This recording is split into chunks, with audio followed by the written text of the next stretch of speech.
Aujourd'hui, laissez votre esprit vagabonder vers l'Amérique du Sud, vers l'été caniculaire de 1978. Cette année-là, dans l'Argentine tumultueuse, la sélection brésilienne a écrit le parcours le plus singulier de l'histoire de la Coupe du Monde sous la houlette de l'entraîneur Claudio Coutinho. Elle a insufflé une nouvelle philosophie, celle d'un Brésil, européanisé, discipliné et pragmatique, loin de l'improvisation samba traditionnelle. Une vaincue tout au long du tournoi, elle n'a cependant pas pu soulever le trophée victime d'une tirage, au sort cruel dans la phase finale. Les Brésiliens ont surnommé cette génération les campions morais, les champions moraux. Mais derrière, ce titre officieux empreint de fierté et d'amertume se cachait des êtres humains.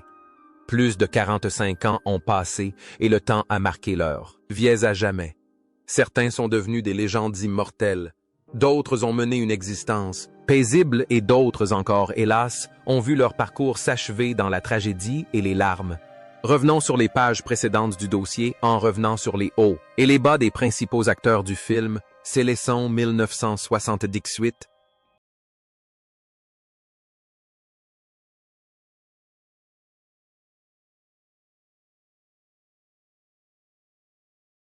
Emerson Léon. 28 en surnommé le Lion, aborda la Coupe du Monde 1978 en tant que gardien de but inflexible du Brésil, l'homme sur lequel l'équipe s'appuyait alors que la philosophie pragmatique de Coutinho prenait racine. Dans une équipe habituée aux gestes techniques, Léon était froid, discipliné et imposant. Il encourageait ses coéquipiers, non pas par de douces tapes sur l'épaule, mais par des rugissements autoritaires. Son style de jeu. Cette année-là mêlait des réflexes félins à une témérité folle. Il n'hésitait pas à foncer droit dans les pieds d'un attaquant adverse pour protéger son but. Le capitanat de Léo affirmait avec force que le Brésil de 1978 ne se contentait pas de faire valser le ballon, mais était aussi prêt à se battre jusqu'au bout. La vie de Léo fut ensuite une succession de combats incessants. Devenu entraîneur, il imposa son style militaire dans les vestiaires, ce qui lui valut des conflits avec de nombreuses stars, notamment les incidents houleux avec Romario et Robinho plus tard. Il ne tolérait pas l'indiscipline, les retards et les départs anticipés si fréquents chez les joueurs brésiliens. En dehors du football, Léo mène une vie de patriarche à l'ancienne, stricte et conservateur, propriétaire d'une grande ferme. Il apprécie la vie à la campagne, mais conserve l'habitude de se lever tôt et de travailler dur. Le nom, Léo, Lion est sa destinée solitaire, fière et toujours prêt à sortir les griffes pour protéger son territoire, que ce soit sur le terrain ou dans le fauteuil d'entraîneur. Aujourd'hui, Léo, 75 ans, a quitté le banc de touche, mais il reste un commentateur au franc-parler. Il est l'un des rares à oser critiquer Neymar ou les stars actuelles à la télévision. Il est un témoin, vivant d'une époque où le football était une affaire d'honneur et non un spectacle.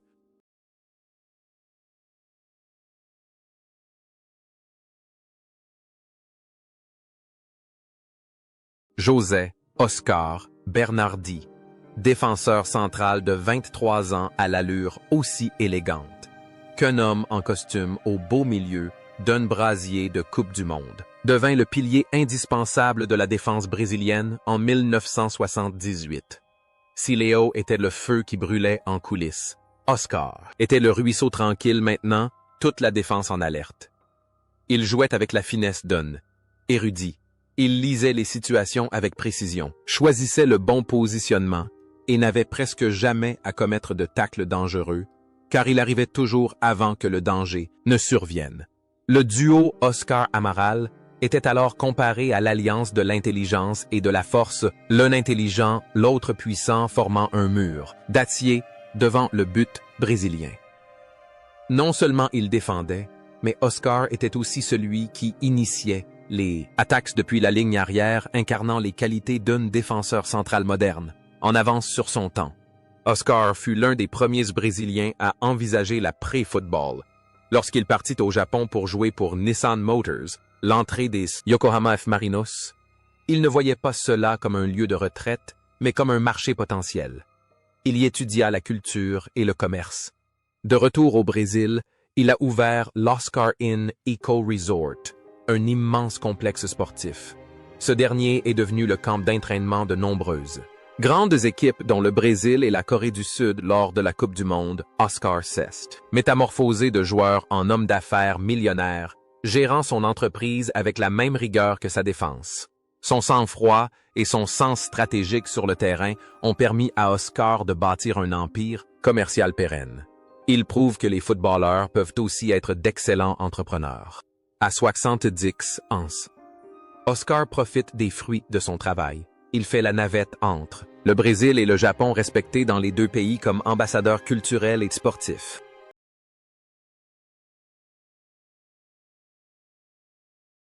Amaral, alors âgé de 23 ans, est surnommé « Eau Couve ». Le Chou, en raison de son teint clair et de ses cheveux bouclés caractéristiques, était le travailleur acharné qui se tenait aux côtés du fringant défenseur central Oscar. Mais son moment décisif ne fut pas un tacle ordinaire, mais un arrêt remarquable contre l'Espagne. Alors que Léo était battu et que le tir de Santillana semblait sur la ligne. Amaral surgit de nulle part, plongeant pour dégager le ballon sur la ligne de but et sauvant le Brésil. Ce geste fut aussi important qu'un but en or. Amaral jouait avec un instinct de survie, aiguisé, une ténacité à toute épreuve, et un esprit combatif infatigable, devenant un pilier de la défense brésilienne. Contrairement à Oscar, devenu homme d'affaires, Amaral choisit une vie beaucoup plus paisible. C'était un homme doux, pieux et introverti. Après sa retraite, il reprit le football auprès des jeunes, entraînant des enfants défavorisés. Il n'était pas riche matériellement, mais riche de l'amour des supporters des Corinthians. Il évoquait toujours son arrêt. De 1978, avec un sourire timide, « Dieu m'a placé là », Amaral incarne la dévotion discrète. Toute sa vie, il a été celui qui se tenait, dans l'ombre des autres leur permettant de briller, et il est heureux dans ce rôle. Cependant, le destin ne l'a pas épargné à la fin de sa vie. Le cancer a eu raison de la force de ce défenseur central d'acier. Le 31 mai 2, 1024. Amaral Cest éteint à l'âge de 69 ans. Les supporters brésiliens l'ont pleuré, se souvenant du doux Chou qui avait jadis porté le destin de la nation sur ses pieds.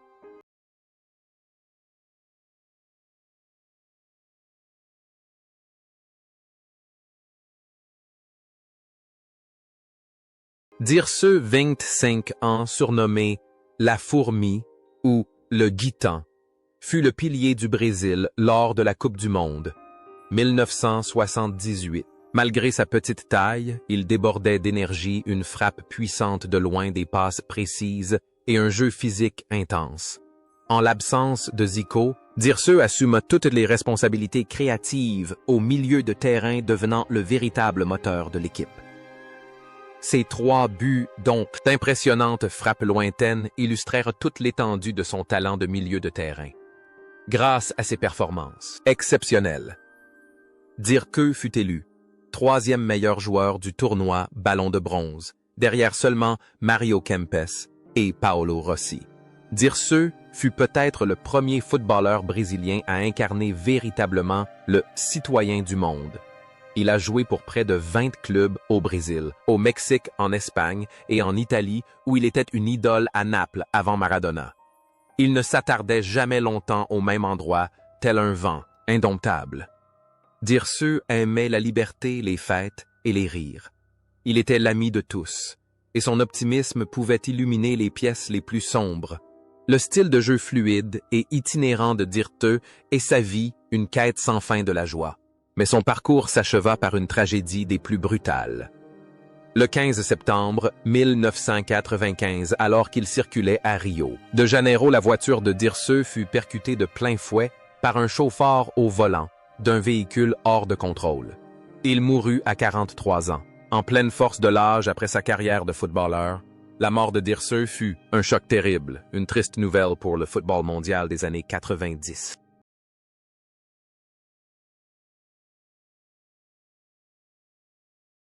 Roberto Dinamite, une véritable dynamite prête à exploser, incarnait l'attaquant parfait lors de la Coupe du Monde 1960 Dixuy. À 24 ans, meilleur buteur de l'histoire du championnat du Brésil.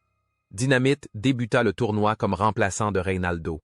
Mais lorsqu'il eut sa chance lors du match décisif contre l'Autriche, il confirma immédiatement son statut de Dynamite, en inscrivant l'unique but de la qualification pour la Coupe du Monde.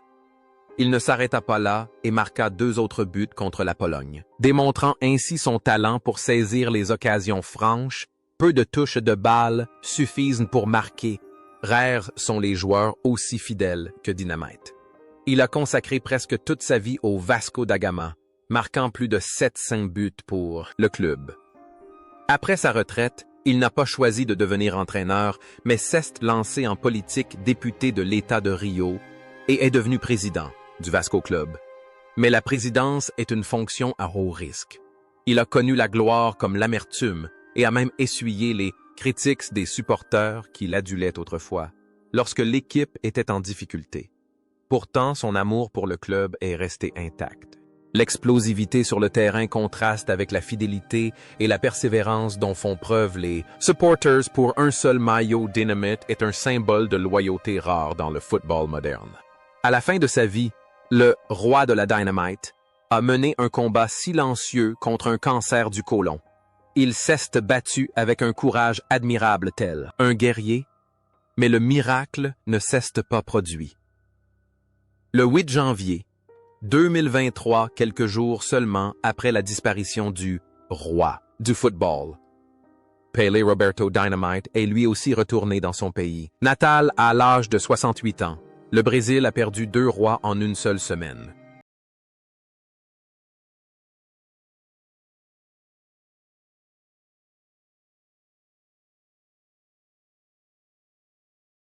Jorge Mendonça, surnommé l'étoile filante, fut le phénomène le plus improbable de la Coupe du Monde.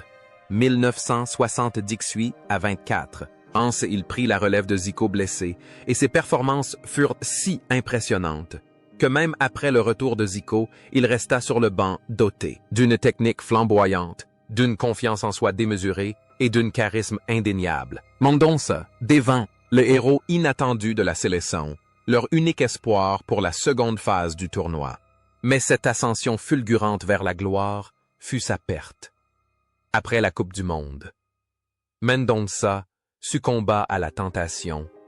Alcool, fêtes nocturnes et manque de discipline eurent raison de lui. Il dégringola dans les divisions inférieures. Le drame culmina avec un divorce, la perte de la garde, de ses enfants et la descente aux enfers. À un moment donné, le héros de la Coupe du Monde fut aperçu en train de vendre ses souvenirs et même de dépendre de l'aide d'amis dans les bidonvilles. Mendonça illustre tristement l'adage « Le talent sans caractère est un désastre ». Son ascension fulgurante sur les terrains de football argentin n'a été qu'un prétexte pour les ténèbres qui allaient plus tard engloutir sa vie. Le 17 février 2006.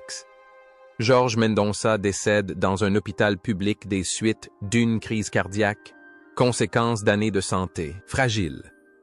Il meurt à 51 ans seul et oublié de la plupart des gens. Une fin tragique pour celui qui un jour a mis Zico sur le banc.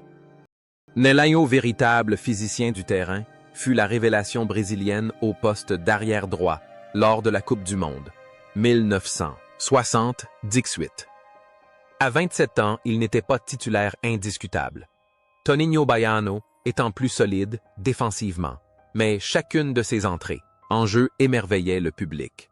Son but magistral contre Dino Zoff, Italie, lors du match pour la 3e place, en fut la preuve depuis un angle, fermé sur l'aile droite. Nelinho décocha une frappe du plat du pied, envoyant le ballon dans une trajectoire, parfaitement enroulée, jusqu'au petit filet opposé. La puissance de son tir fit dire qu'il pouvait envoyer le ballon hors du stade. Contrairement à nombre de ses contemporains qui ont sombré dans les vices, Nelinho était passionné de sport. Après sa retraite, il a ouvert une chaîne de salles de sport et de clubs de fitness à Belo Horizonte. Il menait une vie extrêmement saine, sans alcool ni tabac. Il s'est également engagé en politique comme député régional, se concentrant sur les politiques de développement du sport communautaire. Le parcours footballistique de Nelinho a toujours été imprévisible. mais son parcours de vie a été simple et ordonné. Sa force physique sur le terrain s'est traduite par une entreprise florissante dans le secteur de la santé. Nelinho, 74 ans, possède toujours une forme physique remarquable. Il continue d'entraîner directement dans ses salles de sport et est un modèle de discipline pour les jeunes. Zico, génie discret, aurait dû briller de 1000 feux lors de la Coupe du Monde. 1978, mais le destin en a décidé autrement.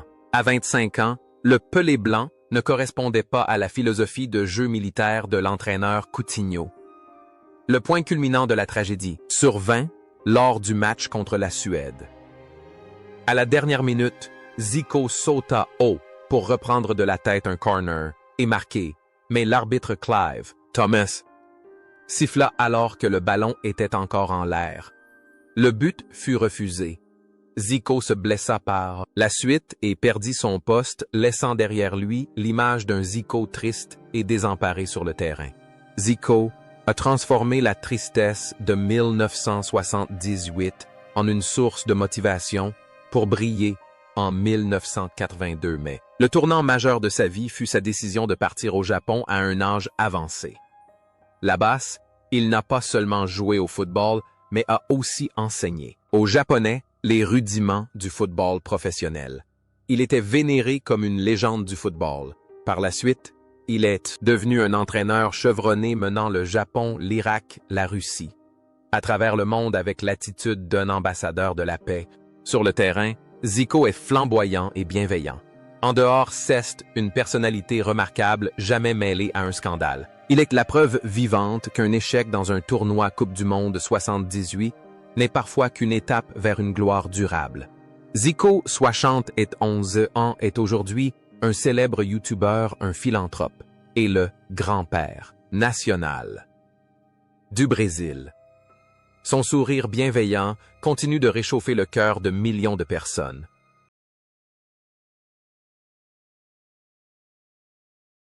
José Reinaldo de Lima, le bras levé en signe de défi à la tyrannie, était le symbole indomptable du Brésil lors de la Coupe du Monde de 1978. À 21 ans, au Rei. La coqueluche des supporters de l'Atlético Mineiro était un joueur au talent immense, mais son explosivité était freinée par une opération du genou.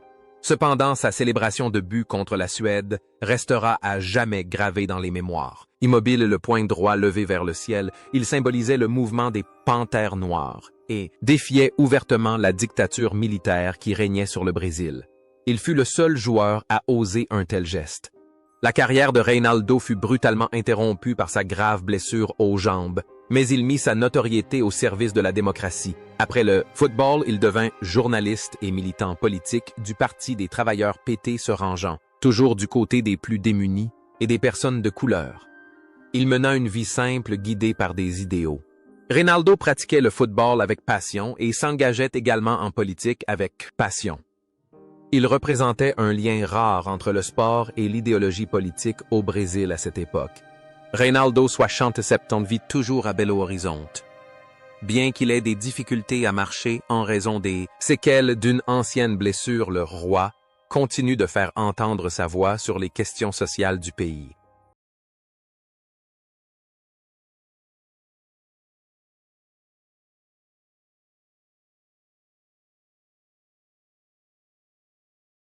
Batista, le libéraux silencieux, était le pilier discret de la défense brésilienne lors de la Coupe du Monde 1978. À 23 ans, João Batista da Silva était infatigable dans le système de Coutinho titulaire. Lors des 7 matchs, il a régné en maître au milieu, de terrain se montrant redoutable en 1 contre 1 et un rempart intraitable devant. La défense centrale Batista était le joueur le plus travailleur parmi les artisans de la sélection. Après une carrière de joueur marquée par un carton rouge pour un coup de pied dans le ventre donné par Maradona en 1982, Batista s'est tourné vers la télévision.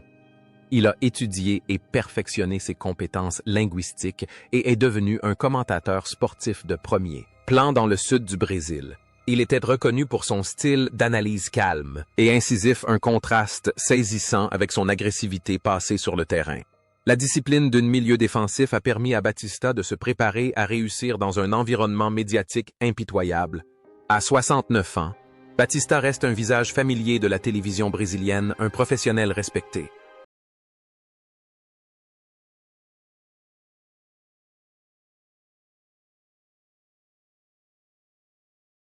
Rivellino, le leader à l'aile brisée, arriva à la Coupe du Monde 1978 comme le seul témoin historique encore présent de la légendaire équipe championne de 1970 à 32 ans.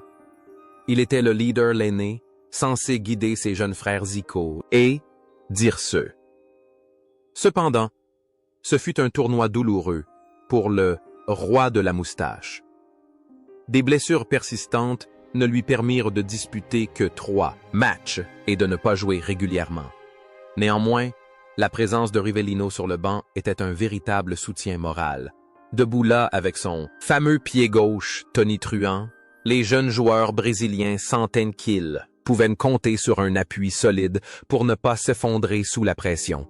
Juste après la Coupe du Monde de 1978, Rivellino prit une décision surprenante, quitter le Brésil pour rejoindre Al-Hilal, en Arabie Saoudite. À cette époque, le football du Moyen-Orient était encore balbutiant et Rivellino fut la première superstar mondiale à s'y implanter. Il y fut accueilli comme un roi et contribua à l'essor du football dans la région. Après sa retraite, Rivellino devint un commentateur sportif réputé pour sa rigueur. Il critiquait souvent le jeu flamboyant et inefficace des jeunes joueurs et exigeait toujours la perfection. Il créa également des écoles de football, formant ainsi les talents de demain.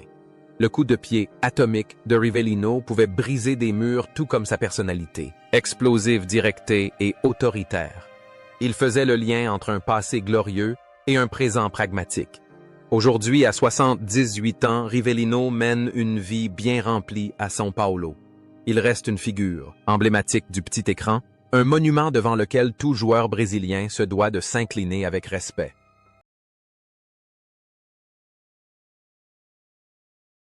Edinho, la beauté du calme, a brillé comme doublure élégante au sein de la défense intraitable d'Oscar et d'Amaral lors de la Coupe du Monde 1978. À 23 ans, Edinho Nazareth a disputé 3 matchs et a immédiatement impressionné par son style de jeu flamboyant, rarement vu chez un défenseur. Au lieu de dégager le ballon, il le passait hors de la surface, sa superbe technique individuelle lui permettant d'évoluer comme un milieu de terrain, bien qu'il n'ait pas été un titulaire indiscutable en 1978. Ces quelques minutes ont marqué la naissance d'une future leader de la sélection. La carrière d'Edinho prit ensuite son envol. Il devint capitaine du Brésil lors de la Coupe du Monde 1986 et connut une période faste en Italie avec l'Udinese où il joua aux côtés de Zico.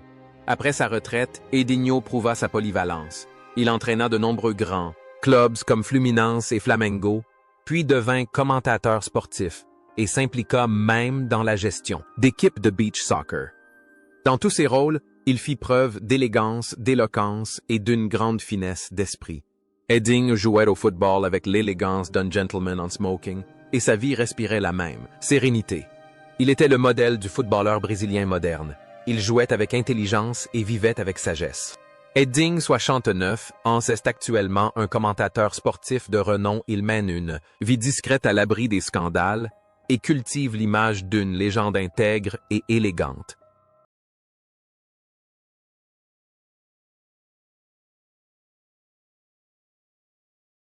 Chicão, le guerrier de la bataille de Rosario, était le milieu défensif tenace du Brésil lors de la Coupe du Monde 1978. À 29 ans, le Lion des Coupes n'a disputé que 3 matchs, mais le sélectionneur Coutinho l'a aligné lors du match le plus important et le plus intense, le match nul. 0-0 contre l'Argentine, pays hôte, surnommé la bataille de Rosario. Avec son style de jeu agressif, son audace au contact et son visage déterminé. Chico s'est attelé à la tâche d'intimider les joueurs, argentin incarnant la dureté et devenant le méchant nécessaire pour protéger l'innocence de ses coéquipiers. Chicão est une figure emblématique du São Paulo FC, capitaine exemplaire qui a soulevé la Coupe nationale en 1977. Célèbre pour son aversion extrême pour la défaite, il était prêt à tout pour gagner. Après sa retraite, il a ouvert un magasin d'articles de sport et a mené une vie plutôt discrète. Il est rarement apparu dans les médias, conservant la même personnalité taciturne et réservée que lorsqu'il était joueur. Sur le terrain, Chico était fort comme un roc inébranlable, mais ironiquement, la vie l'a terrassé par un ennemi invisible venu de l'intérieur. Le 8 octobre 2008.